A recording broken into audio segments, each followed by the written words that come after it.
আমি কিছু কথা আমার ব্যথার জায়গা থেকে বলতে চাই, বক্তা হিসেবে না, কিংবা আমি মাহফিলে বসছি এই হিসেবে না।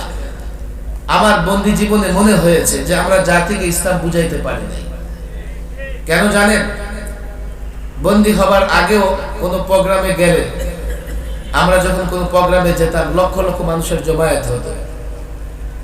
আমরা বন্দি তখনও জমায়েত হয়, কিন্তু একটাই সবসময় মনে হতো যে এই জনজোয়ার যা আমরা দেখেছি আমাদের পিছনে ছুটাছুটি করছে, জনজোয়ারটা আসলে কোথায়? এই জনজোয়ার আমাদের পক্ষে, আমাদেরকে ভালোবাসে? বারবার মনে হয়েছে যে না, এই জনজোয়ার এটা আসলে জোয়ার শেষে ভাটা হয়, তো মাহফিল শেষে জনজোয়ার জনভাটায় পরিণত হয়। মাহফিল থেকে তেমন কিছু নিয়ে যায় না ওরা, গতানুগতিক নানান বিষয় নিয়ে মাহফিল আলোচনা হয়।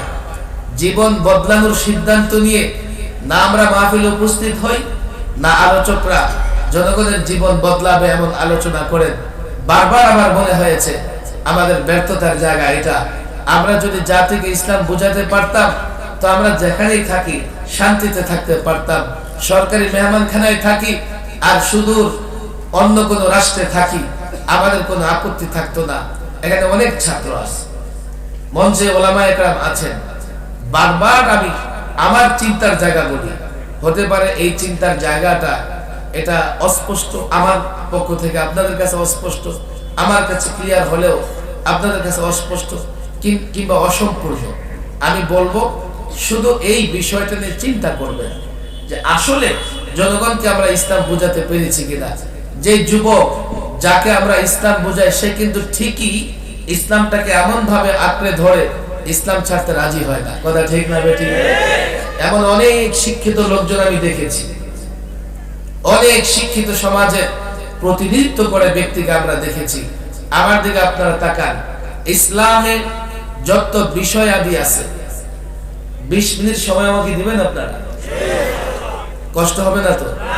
ছাত্র আলেম ওলামারা 20 মিনিট তো বলতে পারবো নাকি?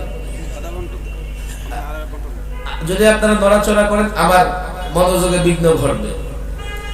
ইসলামের যত বিষয়গুলো আছে, ফুকাহায়ে কেরাম ইসলামের সমস্ত বিষয়গুলো 5 ভাগে ভাগ করেছেন, যা উমুরুদ্দিন বা কোন কোন ফকিহ শিরোনাম করেছেন মাদারু উমুরুদ্দিন। উমুরুদ্দিন মানে দ্বীনের বিষয়বস্তু, দ্বীনের বিষয়াদি, দ্বীনের বিষয়াদি সমস্ত বিষয়গুলোকে 5 ভাগে ভাগ করেছে। কয় ভাগে? ছাত্ররা হাত উঠাও, 5টা আঙ্গুল উঠাও, সাধারণত আপনারা উঠান, আপনারা শুনে নেন। পুরা ইসলাম জানার দরকার আছে না নাই? আছে না নাই? কারো মাথা ব্যথা, পা ব্যথা, পেটে জখম, তো পায়ে যতই চিকিৎসা করুক সে সুস্থ হবে না? পুরা দেহের ট্রিটমেন্ট করতে হবে। ইসলামের তো নানা বিষয় আছে, যে বিষয়টা মানবেন সেটার সুফল আপনি পাবেন, কিন্তু ইসলামের পরিপূর্ণ সুফল আপনি পাবেন না। ইসলাম বিজয়ের ধর্ম হলেও আমরা বিজয়ী হতে পারবো। হাত লম্বা করে ওঠা, লম্বা করে। ইসলামের বিষয় আদি কয় ভাগে বিভক্ত? আমি মুরব্বী আলেমদের কাছে মাযরাত পেশ করতেছি, আপনাদের হাতও উঠাইতে হবে না, আপনারা শুধু দোয়া করুন।